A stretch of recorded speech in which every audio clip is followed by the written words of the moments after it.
বন্ধুরা, চলে এলাম আজকে মঙ্গলবারের লাঞ্চ মেনু নিয়ে। তা আজকে পুরোটাই করেছি নিরামিষ। দেখুন কি কি করেছি। ভাত, তার সঙ্গে করেছি বিউলির ডাল। এটা হিং আর মৌরি বাটা দিয়ে করেছি বিউলির ডাল। আর এই যে আলু ভাতে মেখে দিয়েছি, শুকনো লঙ্কা দিয়ে মেখেছি। বড়িটা মাখবো, এখনো মাখিনি কারণ নিয়ে যাবে বলি। আর তার সঙ্গে উচ্ছে ভাজা।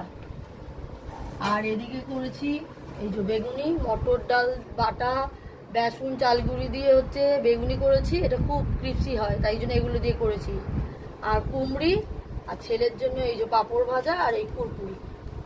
এই আর হচ্ছে রাত্রিবেলার জন্য করে রেখেছি আলুর দম, একদম নিরামিষ আলুর দম। আর হচ্ছে এই যে চাটনি।